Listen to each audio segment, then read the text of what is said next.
de luz le cubrían hasta aquel día que Adán voluntariamente pecó. En su libre albedrío, en su libre voluntad determinó escoger otro camino que no era el que el Señor le había trazado. Lamentablemente se descarrió. La Escritura dice que le nacieron dos hijos, Caín y Abel. Caín, que mató a su hermano Abel. Abel, que ofrecía sacrificios al Señor de lo mejor que tenía, y Caín, que ofrecía sacrificios de lo que le sobraba. La Escritura dice que un día Caín mató a Abel en el campo. Adán y Eva volvieron a conocerse y la Escritura dice que nació Set, que significa adquirir, y a Set le nació Enos. Y a mí me llama la atención porque Génesis 4:26 cita y dice: entonces los hombres comenzaron a invocar el nombre de Jehová de ahí en adelante.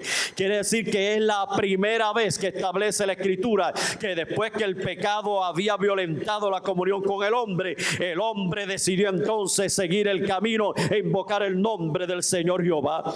Óigame, el camino se dañó por el pecado. Jeremías, el profeta, llama en el capítulo 6, verso número 16 al hombre y le dice: paraos en los caminos y preguntad por la senda antigua cuál sea el buen camino y andad por él. El profeta o los profetas habían predicho que cuando viniera el Mesías enderezaría los caminos torcidos y trabajaría con la salvación y la casa de Israel. Jesús dijo en Juan 14:6, cuando estaba ya casi para partir, Juan capítulo 14 verso 1 cita en adelante y dice: no se turbe vuestro corazón ni tengáis miedo, creed en Dios, creed también en mí. En la casa de mi Padre muchas moradas hay, si no fuera así ya se lo hubiera dicho antes. Voy pues a preparar lugar para vosotros, para que donde yo esté y vosotros estéis conmigo para siempre. Ustedes saben el camino y saben para dónde voy. Y Tomás le dice: Señor, ni sabemos el camino, ni sabemos para dónde vas. Y Jesucristo le dijo: yo soy el camino, la verdad y la vida, y nadie viene al Padre si no es a través de mí. Óigame, la revelación progresiva de Dios se estaba llevando a cabo. Dios había hablado por la naturaleza, Dios había hablado por los profetas, Dios había hablado por la palabra, y ahora estaba hablando por su amado Hijo Jesucristo, nuestro Señor y Salvador. Yo soy el camino, la verdad y la vida. Y aunque tú no sepas, Tomás, el que me ha visto a mí ha visto el Padre, y el que me sigue a mí no andará más en tinieblas, sino que la luz resplandecerá sobre él. Cuando Cristo se lo dijo a Tomás, le estaba indicando la importancia de prestar atención, de escuchar su palabra. Mire, cuando en el huerto del Edén el hombre pecó, en Génesis capítulo 3, la Escritura dice que Dios sacó al hombre del huerto del Edén y una espada desenvainada corría por todo el huerto. No es que estaba ahí al frente, corría por todo el huerto, dice la Escritura. Esa espada impedía que el hombre volviese a entrar y comiera del árbol de la vida eterna y se convirtiese en un pecador eterno. Así que Dios había puesto ese ángel con esa espada desenvainada que revoloteaba por todo el huerto. Pero esa espada un día se detuvo, porque el único que podía entrar y dar oportunidad a ese huerto, a ese paraíso, era Jesucristo. Cuando Jesucristo muere en la cruz del Calvario y venció el pecado, la muerte y a Satanás, la Escritura dice que después que dijo tetelestai, que significa consumado es, se terminó, se acabó el plan de propósito de Dios, se cumplió y se llevó a cabo. La Escritura dice que un soldado romano cogió la espada y traspasó su costado, y de su costado salió agua y sangre. Estaba indicando que el cumplimiento de aquella profecía, nadie podía entrar al huerto, al paraíso, nadie podía ir a aquel lugar, porque Dios tenía una espada de juicio. Así que la espada de juicio cayó sobre Cristo, llevando el pecado de la humanidad, y allí se cumplía aquella profecía y se abrió la oportunidad. El velo del templo se rasgó en dos y hubo acceso, hay oportunidad a la presencia del Señor. Se abrió el velo del templo, se rasgó y se abrió entrada al paraíso a través de Jesucristo. Ahora todo aquel que acepta a Cristo como único y exclusivo Salvador tiene la oportunidad de entrar en el paraíso. Usted ve que a veces uno se pregunta, ¿y por qué? ¿Y por qué un soldado cogió y traspasó con una espada? Porque todo tiene su cumplimiento. Toda la Biblia de Génesis y Apocalipsis tiene su fiel cumplimiento. Cada verso, cada pasaje escritural tiene su fiel cumplimiento, y todo el Antiguo Testamento es sombra de lo que habría de venir. El Nuevo Testamento, Jesucristo, el Mesías. Ahora hay acceso, ahora hay oportunidad.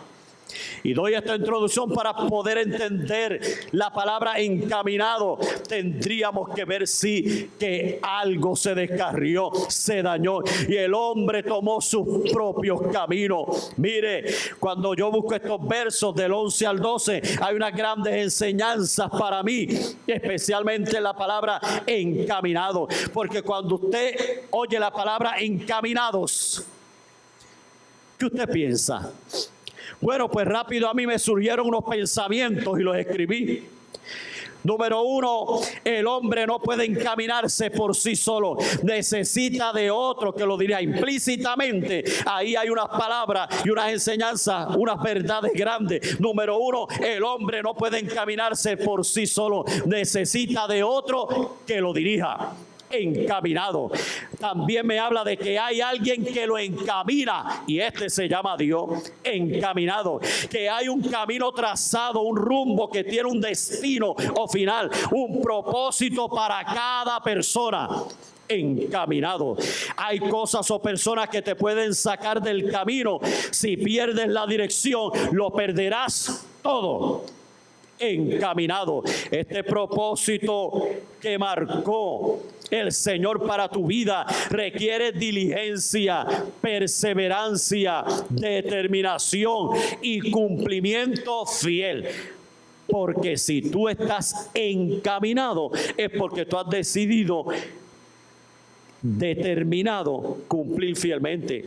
Y sexto, encaminado. Al tú estar encaminado, puedes afectar para bien a otro, siguiendo tu ejemplo, tu modelaje y tus huellas. Pero yo voy a encerrar este mensaje en tres grandes verdades. Número uno, el hombre siempre quiere ser el señor de su camino. El hombre nunca ha querido, desde que pecó, nunca ha querido dejarse dirigir por nadie, pero necesita dirección. En la empresa el jefe manda. En los diferentes hospitales los doctores que son el jefe mandan.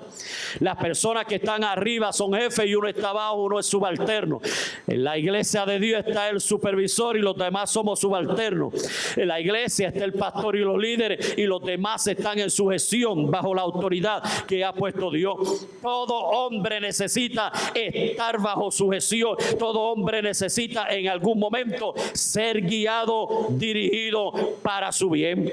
Pero el hombre, el ser humano, en su naturaleza humana, no le gusta ser guiado para su bien. Tampoco quiere tomar caminos y decisiones que sean correctas. Adán tomó un camino incorrecto y pecó. Proverbios dice: hay caminos que al hombre parecen derechos, pero su fin son caminos de muerte. El hombre no quiere seguir el camino que ha trazado Dios. Siempre quiere ser el señor de su propio camino. El ego, el yo, esa naturaleza que posee de Adán, destruye al hombre y lo lleva a la perdición. El hombre se cree sabio en su propia opinión, en su corazón. Número 2, el hombre está incapacitado para guiar sus pasos. No solamente el hombre quiere ser señor de sus pasos y quiere guiar y dirigir su vida, sino que también el hombre es incapaz para guiar sus pasos. Su conocimiento de las cosas es muy limitado. Mire, el hombre desconoce su futuro. El hombre desconoce el tiempo que va a vivir. el hombre desconoce. ¿Quién aún se va a quedar las cosas cuando él muera? El hombre tiene un conocimiento y este es limitado. También sus pasiones y defectos son muchos. Es egoísta, es injusto y es malo. El hombre está incapacitado para gobernarse, dirigirse y guiarse a sí mismo, para guiar sus pasos. Y tercero, el hombre debe aceptar la dirección divina. El hombre debe permitir que Dios dirija sus pasos. El hombre entiende su camino cuando se deja dirigir por Dios, cuando permite que Dios dirija sus pasos. Proverbios 20:24 cita y dice: de Jehová son los pasos del hombre. Conoce entonces pues su camino. El hombre tiene que entender que Dios es solamente el que puede dirigir y guiar sus pasos. ¿Por qué? Cuando hace una entrega total, voluntariamente se rinde al Señor. El hombre está decidiendo que Dios dirija sus pasos, y eso lo hace a través de la entrega, el rendirse, el abandonarse en los brazos del Señor. Segundo, esta dirección de Dios la encontramos en su palabra. Salmo 119:5 dice: lámpara es a mis pies tu palabra y lumbrera a mi camino. Cuando el hombre se mete en la palabra, cuando el hombre se instruye en la palabra, cuando el hombre tiene conocimiento de la palabra le revelará cuál es la voluntad de Dios para su vida y cuál es el camino que debe de seguir. Por eso en Adán el camino se extravió, pero en Cristo volvió a encontrarse el camino. Por eso Cristo dijo: yo soy el camino, la verdad y la vida, y nadie puede ir al Padre si no es a través de mí. La palabra nos revela quién es el camino. La palabra nos revela cómo seguirlo. La palabra nos revela su destino, el destino nuestro. La palabra nos revela todo el plan y el propósito de Dios en ella envuelto. Hay que volver a la palabra, hay que volver al libro sagrado, hay que volver a la instrucción de las sagradas escrituras, hay que volver a escudriñar las escrituras, no solamente leerlas como puede hacer cualquier persona. No estamos hablando de estudiantes universitarios en la clase de humanidades. Estamos hablando de creyentes que se sientan a los pies del maestro para instruirse en la palabra, para buscar guianza, para buscar dirección, para que la palabra los dirija, que sea lámpara, antorcha encendida y la lumbre en medio de las tinieblas. Tercero, esta dirección de Dios es perfecta. Segunda de Timoteo 3:16 al 17 dice: toda la escritura es inspirada por Dios y útil para enseñar, redarguir, corregir e instruir, a fin de que el hombre sea, o el creyente sea, perfecto. ¿Qué es lo que nos hace perfecto a nosotros? La palabra, la sujeción a la palabra. Cuando la palabra nos enseña, cuando la palabra nos redarguye, cuando la palabra nos corrige, cuando la palabra nos instruye en la voluntad del Señor, pues hay que volver al libro sagrado. La gente pierde la ruta, pierde el norte cuando abandona la palabra del Señor. No sabe para dónde va ni de dónde viene. Por eso hay que volver al libro sagrado. En el tiempo de la reforma de Josías, la escritura dice que en aquel tiempo del avivamiento encontraron la palabra escondida en el templo, en una esquina llena de polvo, y se la llevaron a la profetisa Hulda, que bregaba con las vestiduras, las cortinas del templo, del santuario, pero era profetisa, era una mujer de Dios, era una mujer que tenía la visión de Dios, la revelación de Dios. Y cuando le llevaron el libro sagrado, se conmovió y dijo: esto es algo tremendo, hay que notificarle al rey que la palabra estaba escondida, que la palabra estaba guardada cogiendo polvo, y la palabra dice que se tiene que volver a Jehová otra vez, que el verdadero avivamiento, hay que decirle a Josías que el verdadero avivamiento y la verdadera reforma espiritual de Israel comienza con el libro sagrado, con volvernos a la palabra del Dios que declaró esa palabra. Hay que volver a la palabra, hay que volver al libro sagrado, hay que volver a las sagradas escrituras, hay que escudriñar las escrituras para que ésta nos perfeccione y para que ésta nos conduzca a la vida eterna. El Señor le dijo a sus discípulos: escudriñar las escrituras, porque en ella os parece que está la vida eterna y ellas dan testimonio de mí. Esta palabra, cuando la dice el apóstol Pablo a Timoteo, es útil para perfeccionarte, para prepararte para toda buena obra. Esta palabra tiene la capacidad transformadora. Esta palabra tiene la capacidad para cambiar al hombre, al creyente, de tal manera que sea perfecto y que haga toda buena obra conforme el Espíritu Santo lo dirija. También esta palabra del Señor, cuando nosotros la escudriñamos, encontramos vida para nosotros. Esta dirección divina también nos lleva a encontrarnos la guía para una vida santa. Esta vida santa es una vida de consagración, de separación para el Señor. La dirección de Dios nos lleva a vivir una vida santa. El santo quiere gente santa. Y la palabra santa no estamos hablando de ornamentos exteriores. Estamos hablando de lo que empieza desde adentro. Es una ópera intra, es una ópera interna, una operación que comienza desde el corazón hacia afuera. La operación del Espíritu Santo, la transformación, los cambios que producen en nosotros consagración.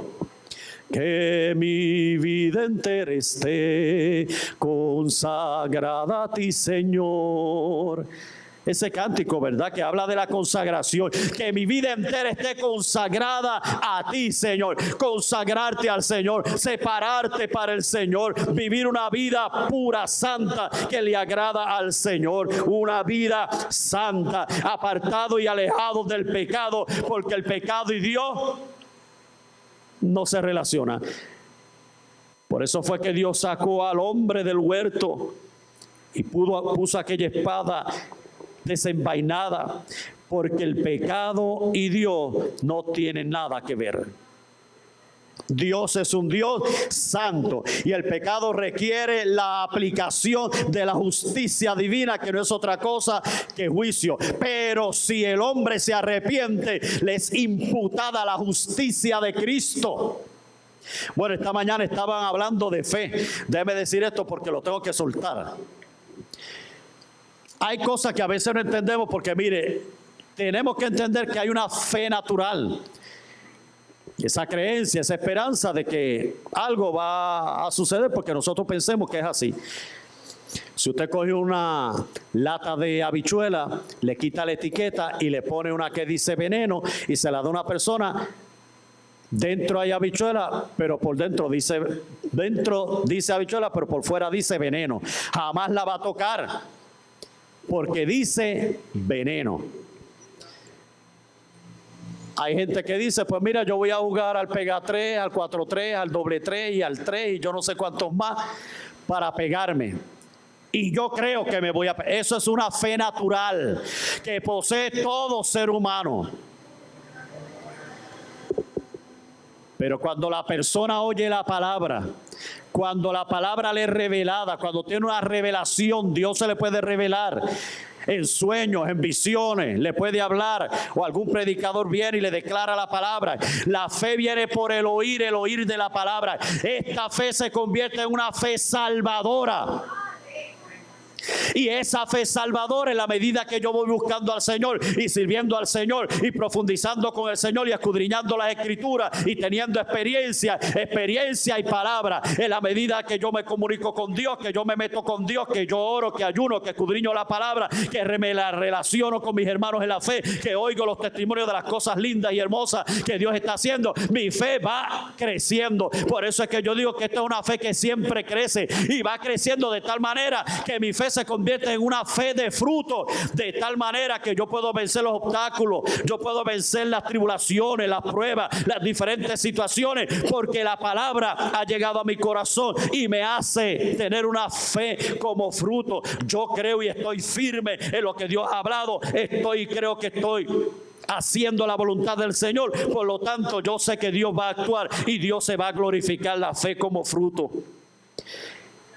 Y está la otra fe, que es el don de fe, que se necesita para la operación de los charis, los carismas, las dádivas, los regalos, los dones de Dios otorgados a los creyentes para usarse en la vida de la iglesia a fin de perfeccionar a los santos. Para la operación de milagros se necesita el don de fe.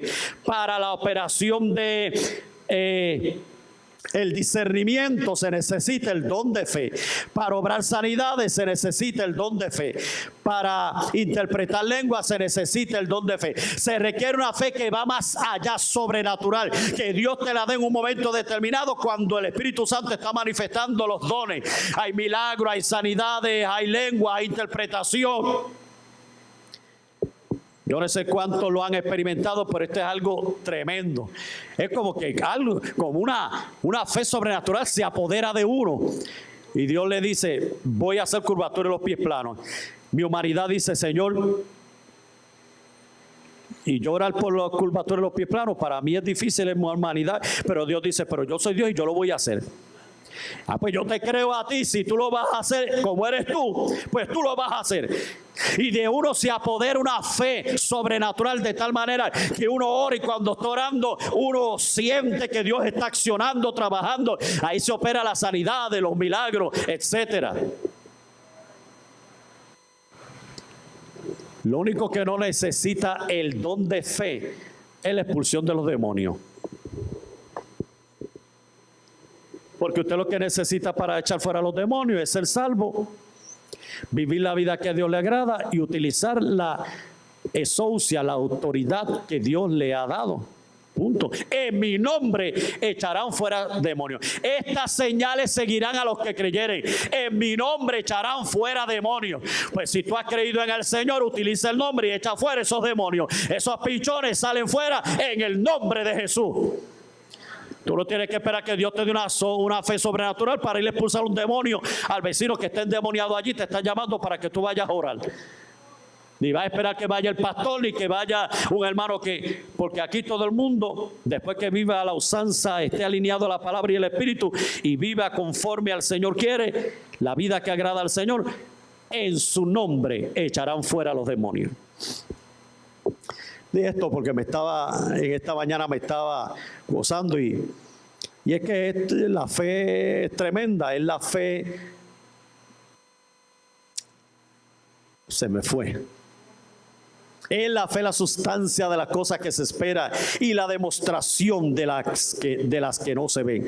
Así que nosotros lo que necesitamos es creer a Dios y creer a su palabra. Métase la palabra y créale a Dios. La verdad está en Dios porque Dios no miente. Así que créale a Dios porque Dios nunca miente. Él es la verdad. Y lo que Él te dice se va a cumplir al pie de la letra. Así lo dijo Dios. Si lo dijo otro hombre, otra mujer, pero si lo dijo Dios, espéralo porque Él lo va a hacer a la gloria de su nombre. Él te dijo que te va a sanar, Él te va a sanar. Él te dijo que va a operar en tu casa, Él va a operar. Él te dijo que va a traer prosperidad, Él va a traer prosperidad. Salió de la boca de Dios, se va a cumplir porque lo dijo Dios. Y termino, esta dirección divina nos llevará un día a estar con Él para siempre. Así que esta dirección divina me lleva a mí a una vida de entrega, a una vida de instrucción en la palabra, a una vida de sujeción, a una vida de transformación, a una vida de consagración, a una vida de eternidad. Esta dirección divina me va a llevar un día a estar con Él para siempre en la eternidad. Esta dirección divina nos conduce fielmente al cumplimiento de su plan o propósito para conmigo. Es el plan o el proyecto de Dios. Dios tiene un plan y un propósito para mí y la dirección divina me llevará mientras yo me sujete a Él a que se cumpla fielmente en mi vida. Conclusión. Aceptemos la realidad. El hombre no es señor de su camino, ni es del hombre el ordenar sus pasos. Segundo, debemos aceptar la dirección divina, si no nuestra vida será un caos. Proverbios 4, 10 al 12. Oye, hijo mío, y recibe mis razones, y se te multiplicarán años de vida. Por el camino de la sabiduría te he encaminado, y por veredas derechas te he hecho andar. Cuando anduvieres, no se estrecharán tus pasos, y si corrieres, no tropezarás. Tercero, hagamos nuestras las palabras del salmista en el Salmo 17:5. Sustenta mis pasos en tus caminos, para que mis pies no resbalen ni tropiecen jamás. Y cuarto, Cristo ha trazado nuestro destino, estar con Él para siempre si perseveramos hasta el fin. Que así nos ayude Dios. Señor, te doy gracias por tu amor y tu infinita misericordia. Encaminados. Qué tremendo. Un Dios, un plan o propósito, una persona que necesita ser guiada, dirigida, un destino final. Gente que puede sacarnos del camino, nos puede desviar, pero qué bueno es porque tenemos la mirada puesta en Jesús, autor y consumador de la fe, y cuando escudriñamos las Escrituras, tú nos revelas la verdad y no tropezaremos ni caeremos jamás. Gracias, Señor, por tu amor.